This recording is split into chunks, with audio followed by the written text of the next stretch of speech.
Hello viewers, welcome to Deeps Mathematics 23.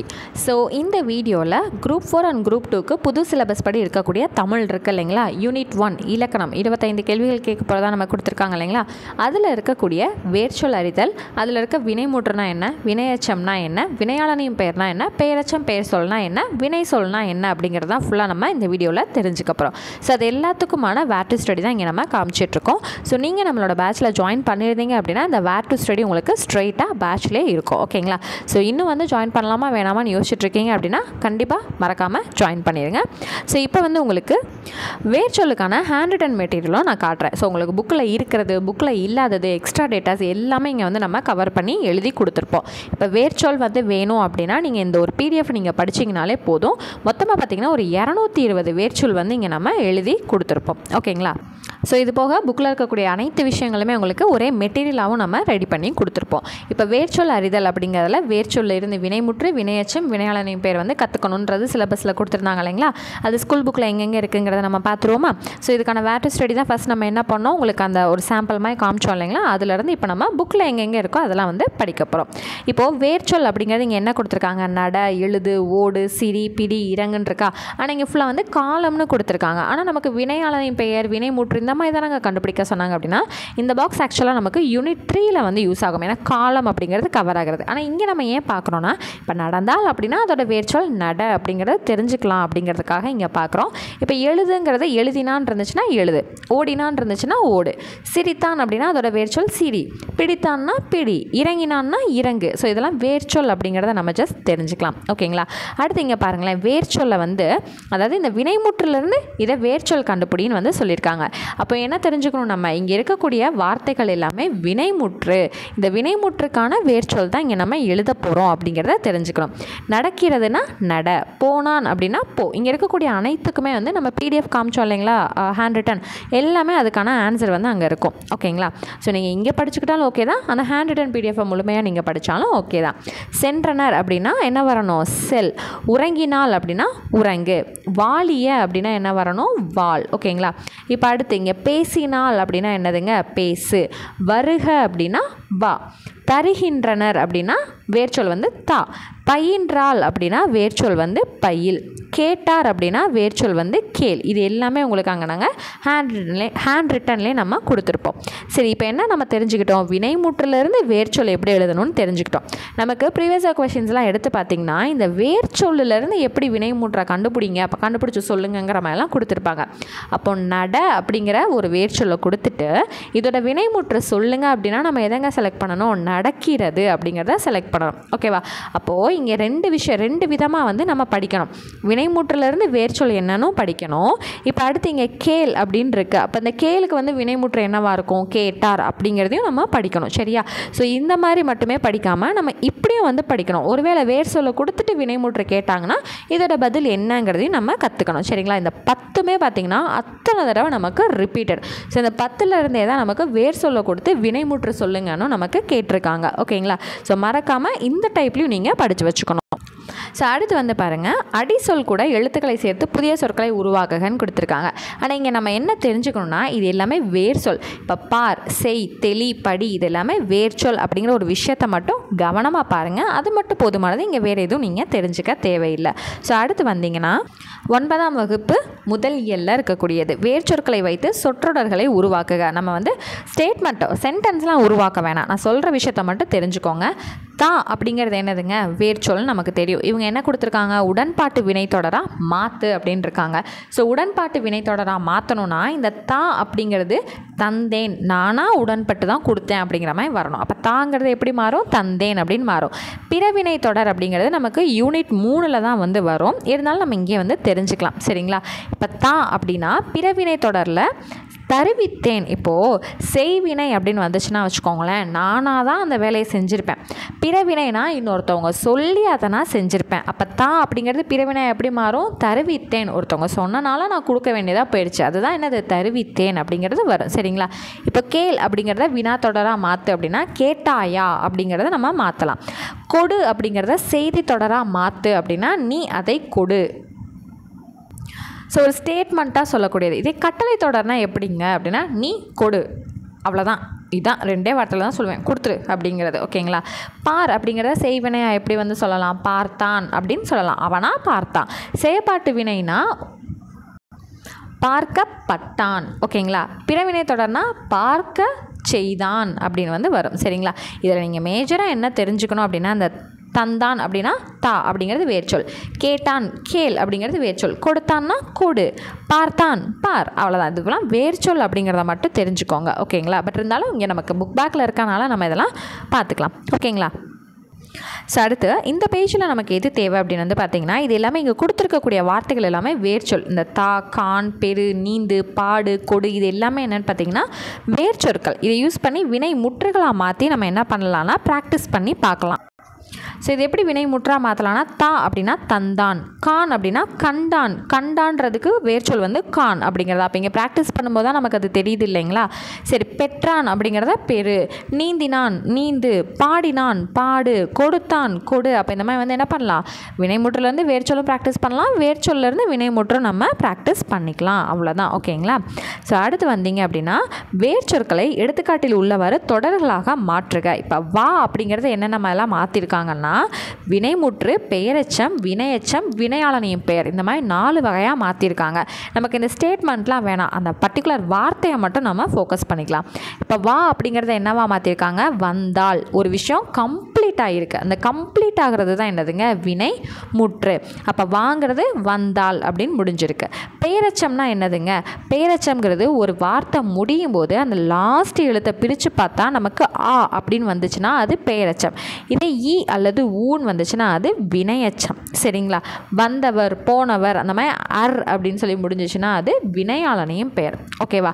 இப்போ first வந்து வினைமுற்று தெரியும், ஒரு விஷயம் முழுமையாக முடிஞ்சிருந்துச்சுன்னா அது வினைமுற்று. சரி, இப்போ பெயரெச்சம்னா என்ன சொன்னேன், ஆ அப்படின்னு முடியணுமா. இங்கே பாருங்களேன், வந்த அந்த தாவை பிரித்து பாருங்கள், இத்து குட்டல் ஆண் வருமா, அப்போ பெயரெச்சம் புரிஞ்சிருச்சா. வினையச்சம் இங்கே பாருங்கள், வந்து அந்த தூவை பிரிங்களேன், இத்து குட்டல் ஊ. அப்போ நான் சொன்னமே ஈ அல்லது ஊவில் இங்கே ஊ கொண்டு முடிஞ்சிருக்கனால இது என்னது, வினையச்சம். வினையாளனை பெயர்னா அர் ஆர் அந்த மாதிரி வரணும்னு சொல்லியிருக்கேன்னா என்னது, அர் அல்லது ஆர். இங்கே வந்தவர் அர்ன்னு சொல்லி முடியுதா, அவ்வளோதான். அப்போ அதே போல் இந்த பேசுங்கிறத வினைமுற்றாக மாற்றணும்னா பேசினால், பேசினான் அப்படி சொல்லலாமா. சரி, பெயரெச்சமாக மாற்றணும்னா என்ன பண்ணலாம், பெயரெச்சம்னால் ஆண் முடியணும், அப்போது பேசிய அப்படின்னு முடிக்கலாமா. அடுத்து வினை எச்சம் அப்படின்னா பேசி அப்படின்னு முடிக்கலாம். சரியா. அடுத்து வந்து வினையாளனின் பெயர் அப்படின்னா பேசியவர் அப்படின்னு முடிக்கலாம். அவ்வளோதான். அதே போல் தான் இந்த தா, ஓடு, பாடு அப்படிங்கிறது எல்லாமே. இப்போ தாங்கிறது என்னங்க வரும், தந்தாள்னு வரும், இது தந்த அப்படின்னு வரும், இது தந்து. அடுத்து வந்து பார்த்திங்கன்னா தந்தவர். அவ்வளோதான். அடுத்து ஓடினால், இங்கே வந்து பார்த்திங்கன்னா ஓடிய, இங்கே ஓடி, இங்கே ஓடியவர். அவ்வளோதான். ஓகேங்களா. அடுத்து பாடுங்கிறது பாடினால், இங்கே பாடி பாடிய, இங்கே வந்து பார்த்திங்கன்னா பாடி. ஸோ பெயரெச்சம்னா பாடியன்னு வரணுங்க, வினையச்சம்னா பாடி. ஏன்னா இங்கே ஆ அப்படின்னு வருது, இங்கே ஈ அப்படின்னு வருது. ஸோ இது பெயரெச்சம், இது வினையச்சம். இங்கே வரும்போது பாடியவர். அவ்வளோதான். ஓகேங்களா. ரொம்ப சிம்பிளாக முடிஞ்சிருச்சா. அவ்வளோதான். ஸோ அடுத்து வந்தீங்க அப்படின்னா இதே போல் தான் வேர்ச்சொல்லை வினைமுற்றா மாற்று அந்த மாதிரி தான் வரும். ஸோ இதெல்லாம் ஜஸ்ட் வந்து சும்மா அது பழைய சமச்சீரில் இருக்கிறத ப்ராக்டிஸ் மட்டும் பண்ணுங்கள். ஸோ வா அப்படிங்கிறது வந்து பாருங்கள், இங்கே வா அப்படிங்கிறத வந்தான் அப்படிங்கிறது வினைமுற்று, வந்தங்கிறது பெயரெச்சம். ஏன்னா ஆ அப்படின்னு வருதா, வந்துல ஊ அப்படின்னு முடியுதா, அப்போ வினையச்சம். இது வருதல்ங்கிறது தொழிற்பெயர். அவ்வளோதான். அதே போல் தான் இங்கே ப்ராக்டிஸ் செஷனாக தான் இருக்கும். ஓகேங்களா. ஸோ இதெல்லாமே வந்து ஜஸ்ட் வந்து ப்ராக்டிஸ் மட்டும் பண்ணுங்கள். அவ்வளோதான். ஸோ இது வந்து அந்த பேஜ் வந்து மறுபடியும் இங்கே வந்துருச்சுங்க. ஸோ ரிப்பீட் ஆகிருக்குங்க. இந்த பேஜ் எதனால் நமக்கு ரிப்பீட் ஆகிருக்கு அப்படின்னா, ஃபஸ்ட்டு பார்த்தது வேர்ச்சொல்லுக்காக பார்த்தோம், இப்போ நம்ம பார்த்துட்ருக்கிறது வினைமுற்றுக்காக நம்ம பார்க்குறோம். ஸோ அதனால் நமக்கு 2 இடத்துலையுமே இது ப்ளேஸ் ஆகும் இல்லைங்களா, அதனால தான் வந்து ரிப்பீட் ஆகிருக்கு. ஓகேவா. சரி, வினைமுற்று அப்படின்னா நான் என்னங்க சொல்லி கொடுத்தேன், ஒரு விஷயம் அப்படியே கம்ப்ளீட்டாக முடிஞ்சிருக்கணும், பாதியில் எச்சமாக நிற்காமல். இப்போ திகழ்ந்தார் அந்த மாதிரி விஷயங்கள் எல்லாமே ஒரு வார்த்தை முழுமை அடைஞ்சிருக்கணும், அதுதான் என்னதுங்க வினைமுற்று. அந்த மாதிரி இங்கே அடைப்புக்குள், அதாவது இந்த ப்ராக்கெட்டில் கொடுத்துருக்கக்கூடிய சொற்களை வினைமுற்றாக மாற்றி எழுது அப்படின்னு சொல்லியிருக்காங்க. இந்தியா மொழிகளின் மூலமும் வேறுமாக தமிழ் திகழ் அப்படின்னு இருக்குது. அந்த திகழுக்கு பதிலாக நம்ம என்னென்னு எழுதணும், திகழ்கின்றது அப்படின்னு எழுதுனா அது என்னவா மாறும், வினைமுற்றா மாறும். அடுத்து அதே போல் கலந்து கொள் அப்படிங்கிற வார்த்தையை வினைமுற்றா மாற்றணும் அப்படின்னா கலந்து கொள்வாள். ஏன்னா ஏன் அதை பெண்பாலாக எழுதுறோன்னா வைதேகின்னு இங்கே இருக்குது. வைதேகி நாளை நடைபெறும் கவியரங்கில் கலந்து கொள்வாள் அப்படின்னு எழுதணும். அடுத்து உலகில் 3000 மொழிகள் பேசப்படுகின்றன.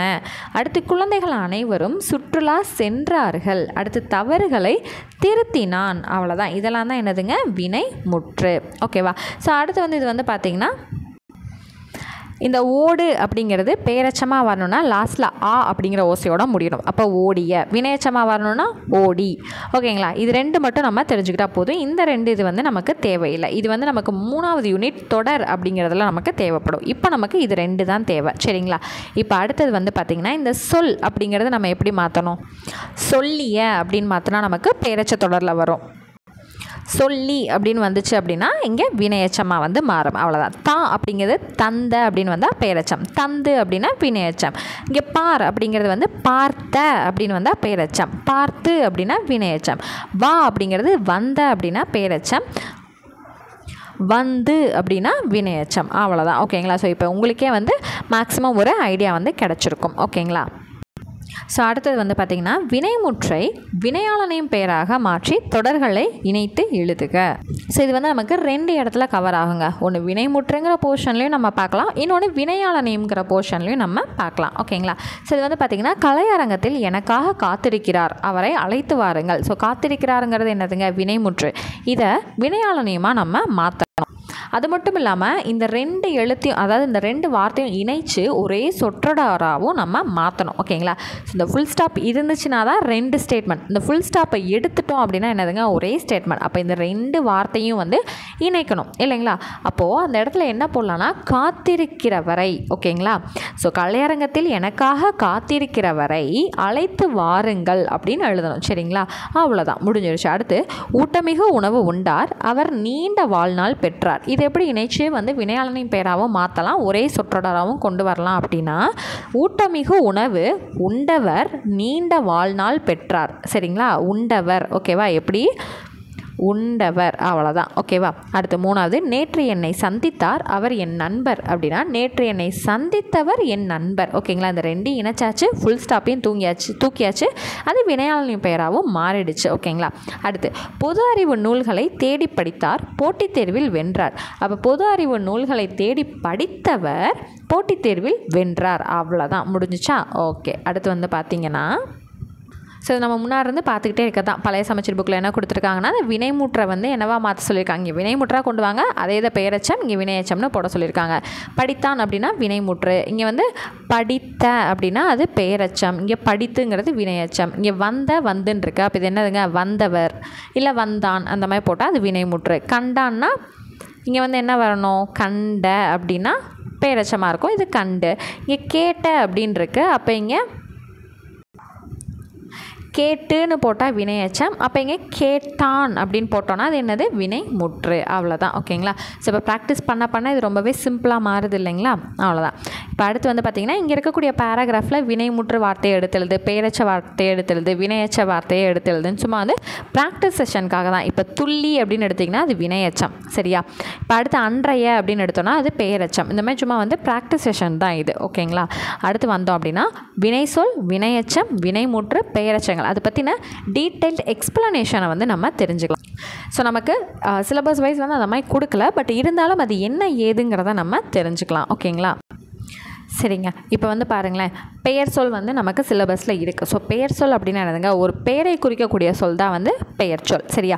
ஒரு வினை, ஒரு செயலை குறிக்கக்கூடிய சொல் தான் என்னது, வினை சொல். இப்போ பெயர் சொல்லுக்கு எடுத்துக்காட்டு பார்த்திங்கன்னா பாரதி, பள்ளி, காலை, கண், நன்மை, ஓடுதல், ஏதோ ஒரு பெயரை குறிக்கக்கூடியது என்னதுங்க, பெயர் சொல். இப்போ பெயர் சொல் வந்து 6 வகைப்படும். என்னென்ன, பொருட்பெயர். ஸோ பொருட்பெயர் அப்படின்னா என்ன சொல்லலாம், பாரதிங்கிறதுமே வந்து பொருள் பெயரில் தான் வந்து நமக்கு சேரும். இடப்பெயர், இடப்பெயர்னா பள்ளி. அடுத்து காலப்பெயர், காலை, காலை மாலை மதியம் காலப்பெயர். கண் அப்படிங்கிறது சினை பெயர். நன்மைங்கிறது ஒரு பண்பு பெயர் அல்லது குணப்பெயர். ஓடுதல்ங்கிறது தொழில் பெயர். அந்த 6 வகை பெயரை தான் இங்கே நமக்கு எக்ஸாம்பிள்ஸாக கொடுத்துருக்காங்க. சரிங்களா? அப்போ இந்த ஒரு விஷயத்துலேருந்து 2 விஷயம் தெரிஞ்சுக்கிட்டோம். பெயர் சொல்னா பெயரை குறிக்கும், பெயர் சொல் 6 வகைப்படும். அந்த பெயர் சொல் என்னென்னங்கிறதையும் நம்ம தெரிஞ்சுக்கிட்டோம். அடுத்து வினைச்சொல் அப்படின்னா ஒரு செயலை குறிக்கக்கூடியது வந்து என்னது? வினைச்சொல். வா, போ, எழுது, விளையாடிது எல்லாமே ஒரு செயல். அப்போ அது என்னது? வினைச்சொல். இந்த இடைச்சொல் உரிச்சொல் வந்து நமக்கு தேவையில்லை. நம்ம சிலபஸில் பெயர் சொல் வினைச்சொல் தான் நமக்கு கொடுத்துருக்காங்க. ஓகேங்களா? இப்போ அடுத்தது வந்து பார்த்திங்கன்னா துணை வினைகள். ஸோ வினை அப்படிங்கிறதுக்கே வந்து பார்த்திங்கன்னா துணை வினை வந்து நமக்கு இருக்குது. ஓகேங்களா? மொத்தமாக எத்தனை துணை வினை இருக்குங்கிறத மட்டும் நம்ம தெரிஞ்சுக்கலாம். 40 துணை வினைகள் வந்து நமக்கு தமிழில் இருக்குதுன்னு சொல்லியிருக்காங்க. ஸோ ஒன்று முதல் வினையாக இருக்கும், பின்னாடி வந்து ஹெல்ப்புக்கு வரக்கூடியது துணை வினைன்னு வந்து சொல்லப்படும். சரிங்களா? ஃபார் எக்ஸாம்பிள்னா ஓடி போனான். ஓகேங்களா? ஓடி போனான். இதில் ஓடிங்கிறதுமே ஒரு வினை தான், போனான்ங்கிறதும் ஒரு வினையில் தான் வருது இல்லைங்களா? அப்போ இந்த ஓடிங்கிறது முதல் வினை, அதுக்கு துணையாக பின்னாடி வரக்கூடியது துணை வினை. அவ்வளோதான். ரொம்ப சிம்பிளான ஒரு விஷயந்தான். ஓகேங்களா? ஸோ அடுத்து அப்படியே வந்தோன்னா, ஸோ இந்த துணை வினைகள் அப்படிங்கிற ஒரு விஷயம் நீங்கள் தெரிஞ்சுக்கணும்னு நினச்சனால தான் இதோட புக் பேக் வந்து நம்ம செட் பண்ணியிருக்கோம். ஓகேங்களா? அந்தளவுக்கு நீங்கள் வேணாம், இருந்தாலும் வந்து ஜஸ்ட் வந்து என்னன்றதை பார்த்துக்கலாம். ஓகேங்களா? அவ்வளோதான். சரி, இப்போ அடுத்து வந்து பார்த்திங்க அப்படின்னா பெயருக்கேற்ற வினை சொற்களையும் வினைக்கேற்ற பெயர் சொற்களையும் கண்டறிந்து எழுதுக. இப்போது வானம் கருத்தது, காற்று வீசியது, மின்னல் மின்னியது, வெள்ளம் பெருகியது, ஏரி நிரம்பியது. அடுத்து வந்து பார்த்திங்கன்னா டேஸ் வளைந்தது அப்படின்னா விளைந்தது, வயல் விளைந்தது. அவ்வளோதான். ஓகேங்களா? ஸோ இது வந்து எதுக்காகங்க பார்த்தோம்? ரொம்ப சின்ன பிள்ளைத்தனமாக இருக்கீங்க அப்படின்னு கேட்டிங்கன்னா 6th ஸ்டாண்டர்டில் இருக்கக்கூடிய விஷயத்தை தான் இப்போ நம்ம பார்த்தோம். ஏன்னா நமக்கு வந்து இந்த வினைச்சொற்கள் அப்படிங்கிற விஷயம் வந்துருச்சு. பெயர் சொற்கள் வினைச்சொற்கள் வந்துட்டனால நம்ம என்ன பண்ணுறோம்? இதை பார்க்குறோம். ஓகேங்களா? அவ்வளோதான், வேறு ஒன்றுமே கிடையாது. ஸோ அதே போல் தான் இடி இடித்தது, மழை பெய்தது, இந்த விஷயந்தான். ஸோ அடுத்தது பழைய சமச்சீர் 10ஆம் வகுப்பு புத்தகத்தில் நமக்கு வினை சொல் அதை பற்றி என்ன கொடுத்துருக்காங்க அப்படின்னா, அதுக்குள்ளே ஒன்று தான் வினைச்சொல் அப்படிங்கிறது. இந்த வினைச்சொல் வினைமுற்று இது எல்லாமே இந்த இடத்துல நம்ம பார்த்துட்டோனாலே அடுத்து வரக்கூடிய விஷயங்கள் எல்லாமே டக்கு டக்கு நம்ம ஸ்கிப் பண்ணிடலாம். ஓகேங்களா? ஸோ வினைச்சொல் அப்படின்னா நமக்கு தெரியும், ஒரு வினை ஒரு செயலை குறிக்கக்கூடியதான் வந்து வினைச்சொல் அப்படிங்கிறது நமக்கு தெரியும். அடுத்து வந்து பார்த்திங்கன்னா வினைமுற்று, ஒரு செயல் முழுமை பெற்றிருந்துச்சு அப்படின்னா அது என்னதுங்க? வினைமுற்று. அந்த வினைமுற்றில் வந்து 2 வகை வந்து இருக்குங்க. ஒன்று தெரிநிலை வினைமுற்று, இன்னொன்று குறிப்பு வினைமுற்று. சரிங்களா? இப்போ தெரிநிலை வினைமுற்று அப்படிங்கிறத எப்படிங்க கண்டுபிடிக்கிறது அப்படின்னா, ஒரு செயலை செய்தவன் அந்த செயலை செய்கிறதுக்கு தேவைப்பட்ட கருவி, நிலம், செயல், காலம், செய்பொருள், இந்த 6 விஷயமும் வந்து வெளிப்படையாக தெரிஞ்சது அப்படின்னா அதுதான் தெரிநிலை வினைமுற்று. சரிங்களா? இப்போ வந்து உழுதான் அப்படிங்கிற ஒரு வார்த்தை. சரிங்களா? உழுதான் சொல்லியாச்சு. அதில் செய்பவன் யாருங்க? உழவன். ஓகேங்களா? அந்த ஃபார்மர் தான் உழுதுருப்பாங்க. கருவி கலப்பை வச்சு உழுதுருப்பாங்க. நிலம் வந்து வயலில் தான் கண்டிப்பாக உழுதல் வந்து செய்ய முடியும். காலம் உழுதான் அப்படிங்கிறப்ப இறந்த காலம்ங்கிறது பார்த்தாலே தெரியுது. செய்பொருள் உழுதுறனால என்னங்க கிடைக்கும்? நமக்கு ஏதோ ஒரு சாப்பாடு வந்து கிடைக்கும். அதில் வந்து இவங்க நெல் அப்படின்னு வந்து சொல்லியிருக்காங்க. அப்போ இந்த 6 விஷயமே நமக்கு என்னதுங்க? ஒரே ஒரு வார்த்தை மூலமாக வெளிப்படையாக தெரியுது. அப்போ இது என்னது? தெரிநிலை வினைமுற்று. ஓகேங்களா? இதை நன்னூலர், அதாவது நன்னூல் எழுதினவர் யார்? பவணந்தி முனிவர். அவர் என்னன்னு சொல்லியிருக்காருன்னா, செய்பவன் கருவி நிலம் செயல் காலம் செய்பொருள் 6ம் தருவது வினையே அப்படின்னு வந்து சொல்லியிருக்காரு. சரிங்களா? அடுத்து குறிப்பு வினைமுற்று அப்படின்னா, இந்த பொருள் முதல் ஆறனையும் அடிப்படையாக கொண்டு முன் சொல்லப்பட்ட செய்பவன் முதலான ஆறனுள் கருத்தா ஒன்றனை மட்டும் தெரிவித்து காலத்தை குறிப்பாக காட்டும் வினைமுற்று குறிப்பு வினைமுற்று. இதுக்கு முன்னாடி 6 விஷயம் பார்த்தோம் இல்லைங்களா? அந்த 6 விஷயத்தில் ஏதோ ஒன்று மட்டும் வெளிப்படையாக வந்து காலத்தை குறிப்பால் உணர்த்துச்சு அப்படின்னா அதுதான் குறிப்பு வினைமுற்று அப்படின்னு வந்து சொல்லியிருக்காங்க. இப்போது அவன் பொன்னன், இதுக்கு முன்னாடி பார்த்த 6ன்றதை நான் வந்து டீட்டெயில்டாக சொல்லாமல் விட்டுட்டேன் இல்லைங்களா?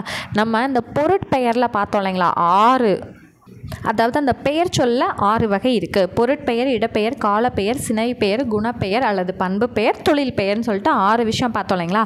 அந்த 6 விஷயத்தில் ஏதோ ஒன்று வெளிப்படையாக வந்து அது கூட காலம் வந்து குறிப்பால் உணர்த்தப்பட்டுச்சு அப்படின்னா அது குறிப்பு வினைமுற்று. சரிங்களா? ஸோ நான் 6னோடனே நீங்கள் என்ன நினச்சிருப்பீங்க? அந்த தெரிநிலை வினைமுற்றில் வரக்கூடிய 6ன்னு கூட நமக்கு தோணும் இல்லைங்களா? ஸோ அப்போது அவன் பொன்னன் அப்படிங்கிறதுல நமக்கு என்ன தெரியுது? பொன் அப்படின்னா ஒரு பொருளோட பெயர். ஓகேங்களா?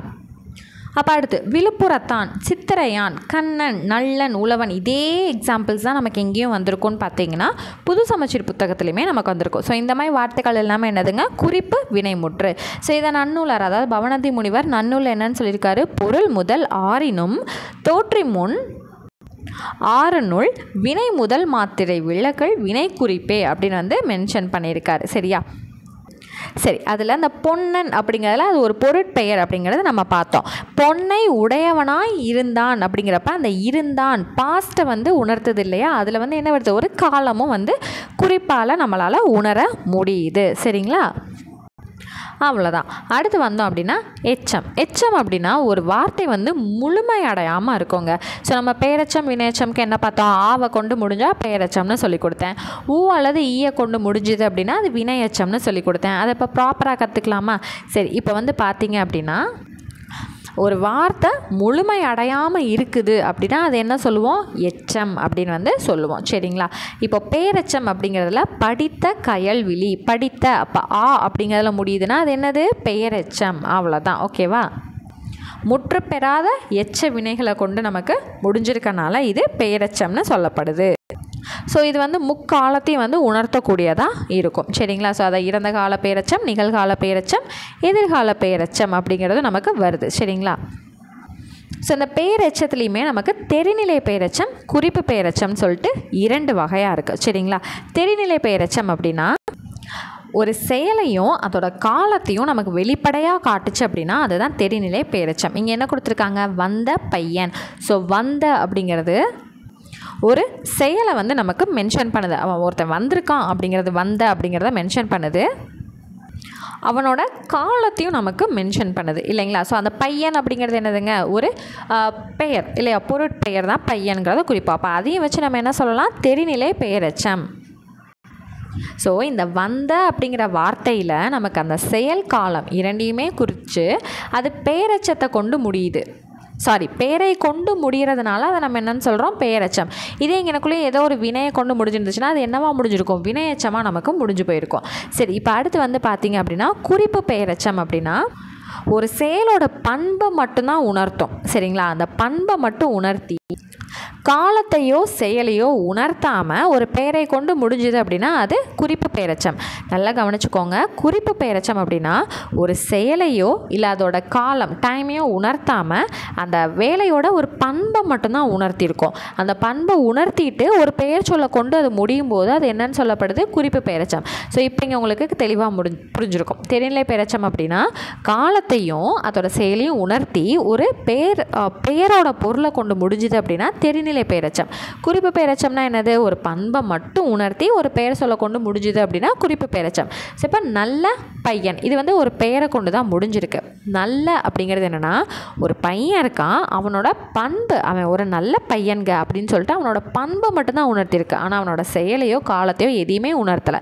அவனோட பண்பு குணத்தை மட்டும் உணர்த்துறனால இது என்னது, குறிப்பு பெயரெச்சம். அவ்வளோதான். சரியா? அடுத்து வினையச்சம்னா என்னதுங்க, முழுமையை பெறாத ஒரு விஷயம் தான் என்னது, முற்று பெறாத வினைச்சொற்கள் தான் என்னது, வினையச்சம். படித்து வந்தான். சரிங்களா?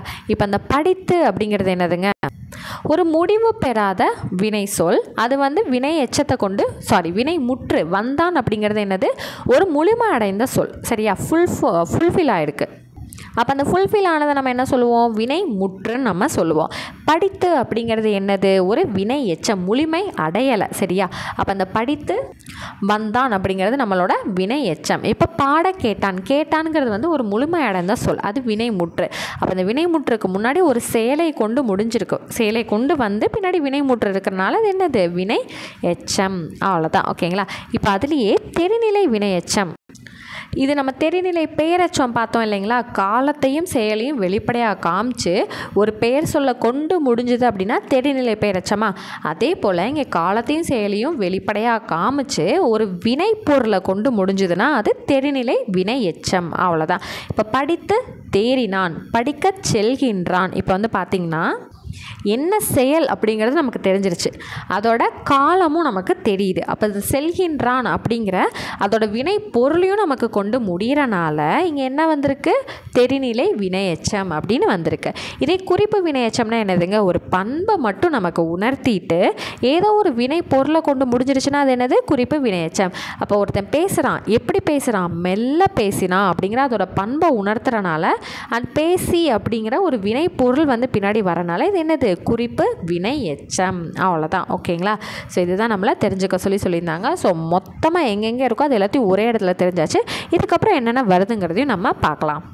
சரி, இங்கே பாருங்களேன், அடைப்புக்குள் கொடுக்கப்பட்டுள்ள வினை பகுதியை எச்சமாக மாற்ற சொல்லியிருக்காங்க. ஸோ அது ஏதோ ஒரு செயல், அதை எச்ச பொருளில் கொடு அப்படின்னு சொல்லியிருக்காங்க. நன்றாக டேஸ் பின்னர் அளவுடன் உண்ணுதல் வேண்டும்.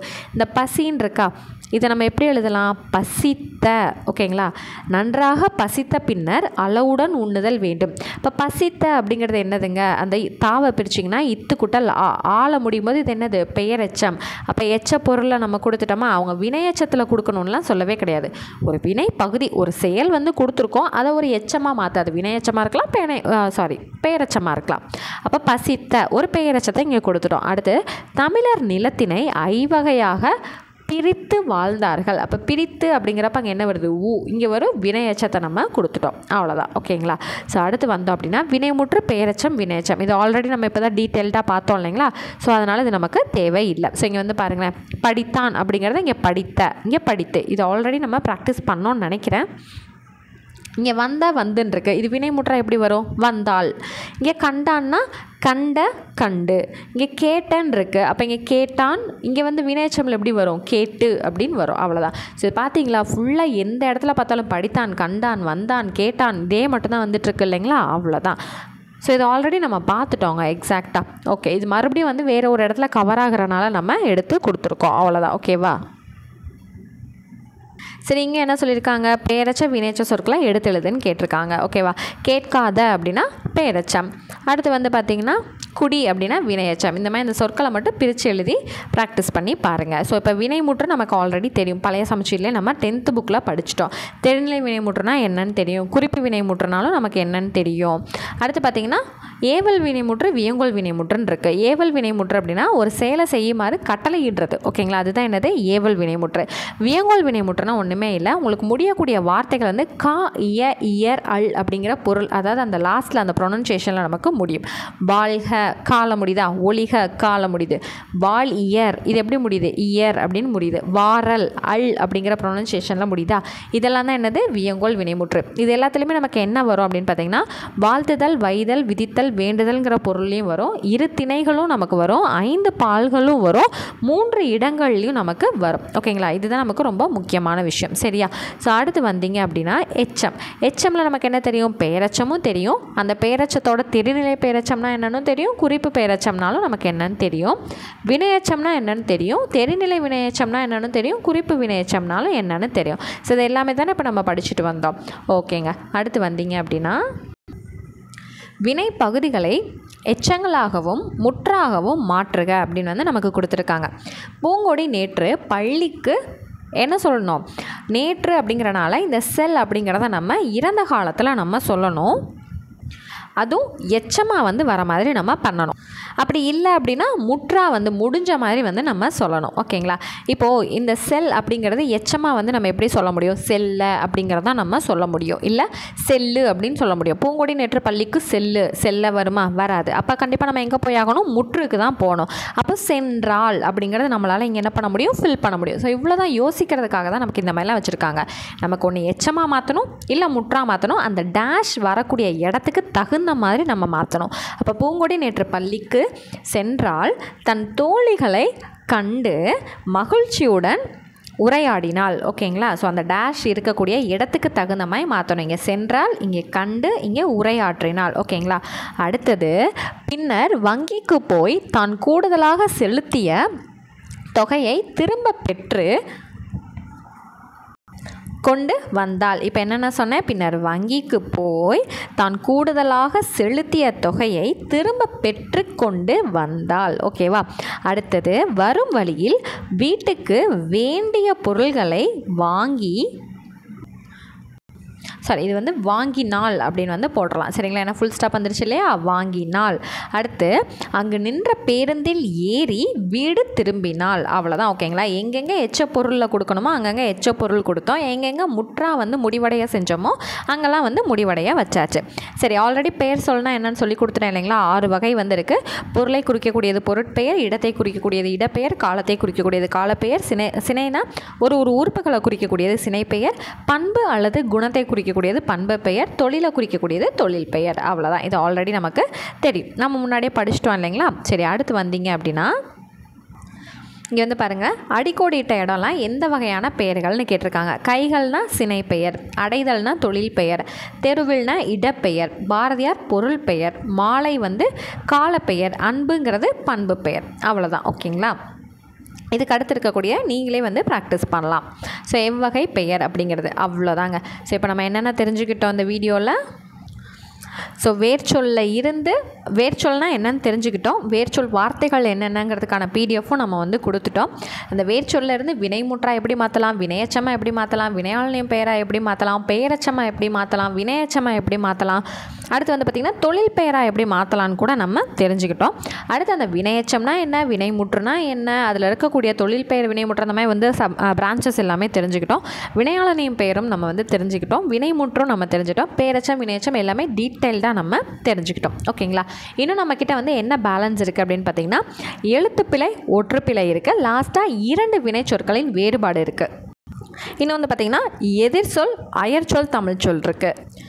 இப்போ அந்த அயற்சொல்லையும் வந்து நான் காமிச்சிட்றேன். இப்போ அயற்சொல் தமிழ்ச்சொல்லுக்கு வந்து பார்த்திங்க அப்படின்னா நம்ம வந்து ஒரு 200 வார்த்தைகள் வந்து நம்ம ஹேண்ட் ரிட்டனாக வந்து கொடுக்க போகிறோம். இப்போ ஒன்றுமே இல்லைங்க, அயற்சொல் அப்படின்னா இப்போ நம்ம இப்போ வந்து ரொம்ப எளிமையாக வந்து நம்ம பேசிகிட்டு இருக்கோம். தூய தமிழை தவிர மற்ற நிறைய கலப்புச்சொற்கள் எல்லாமே பேசுகிறோம். இப்போ டிவி அப்படிங்கிறது ரொம்ப சுலபமாக நம்ம பேசக்கூடிய ஒரு வார்த்தை. அப்போ டிவிங்கிறது என்னது, தொலைக்காட்சி. ரேடியோங்கிறத நம்ம சொல்கிறோம், ஆனால் அதோட தமிழ் சொல் என்னது, வானொலி. அப்போ அயற்சொல் வேறு பகுதிகளிலேருந்து எடுத்துகிட்டு வந்த வார்த்தையை வந்து நம்ம ரொம்ப கேஷுவலாக யூஸ் பண்ணிகிட்ருக்கோம். அதுக்கான தமிழ் சொற்கள் என்ன அப்படிங்கிறத நம்ம சொல்ல போகிறோம். அதே போல் டிஃபன், சிற்றுண்டி, டீனா தேநீர், கரண்ட்னா மின்சாரம். ஸோ இந்த மாதிரி தான். இப்போ இம்சை அப்படிங்கிறதே பார்த்திங்கன்னா தமிழ் சொல் வந்து கிடையாது. துன்பம். இருதயம் அப்படிங்கிறது தமிழ் சொல் கிடையாது. நெஞ்சகம். ஸோ இங்கிலீஷ்லேருந்து தமிழ் டிரான்ஸ்லேஷன் மட்டும் கிடையாது. இப்போ நம்ம டே டு டே லைஃப்பில் என்னென்ன வார்த்தைகள் வந்து உபயோகிச்சுக்கிட்டு இருக்கோமோ அதுக்கான எக்ஸாக்ட் தமிழ் அர்த்தங்கள் என்ன அப்படிங்கிறத நம்ம இங்கே படிக்க போகிறோம். ஸோ புக்கில் இருக்கிறது, புக்கில் இல்லாதது அப்படி இப்படின்னு சேர்த்து மொத்தமாக ஒரு 200 அயற்சொல் தமிழ்ச்சொல் வந்து நம்ம பிடிஎஃபாக ப்ரொவைட் பண்ணுறோம் ஓகேங்களா. ஸோ இதுக்கு தனியாக கிளாஸ் நடத்தணும்லாம் அவசியம் இல்லை இல்லைங்களா. இப்போ டிஜிட்டல்னால் மின்னணு மயம், டெபிட் கார்டுனா பற்று அட்டை, கிரெடிட் கார்டுனா கடன் அட்டை, இதை படிக்க போகிறீங்க அவ்வளோதான். அதே போல் எதிர்சொல் சரிங்களா. இப்போ எதிர்சொல் வந்து யூனிட் 1க்கும் வரும், யூனிட் 2க்கும் வந்து கவர் ஆகும். இப்போ அணுகு, விலகு, ஐயம், தெளிவு, ஊக்கம், சோர்வு. ஸோ இது எல்லாமே நம்ம என்ன பண்ணியாச்சு, ஸ்கூல் புக்கில் இருக்கக்கூடிய விஷயம், நமக்கு தேவையான விஷயங்கள் எல்லாமே வந்து சேர்த்து ஹேண்ட் ரிட்டன் பிடிஎஃபாக வந்து ப்ரொவைட் பண்ணுறோம். கிட்டத்தட்ட 300 எதிர்ச்சொல் வந்து நம்ம கொடுக்குறோம். இதை மட்டும் படித்தாலே நமக்கு போதுமானது ஓகேங்களா. அப்போ இன்னும் பேலன்ஸ் என்னென்னங்க இருக்குது.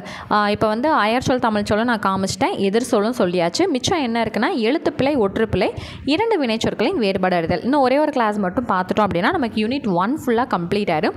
இந்த யூனிட் 1 கம்ப்ளீட் ஆனோடனே ஒரு 400 கொஷின்ஸ் வந்து உங்களுக்கு ரெகுலராக நம்ம டெஸ்ட் வந்து வைப்போம். ஸோ இன்னும் நம்மளோட பேட்சில் நீங்கள் ஜாயின் பண்ணல அப்படின்னா குவிக்காக வந்து ஜாயின் பண்ணிடுங்க ஓகேங்களா. ஸோ நெக்ஸ்ட் கிளாஸில் மீட் பண்ணுறேன். தேங்க்யூ.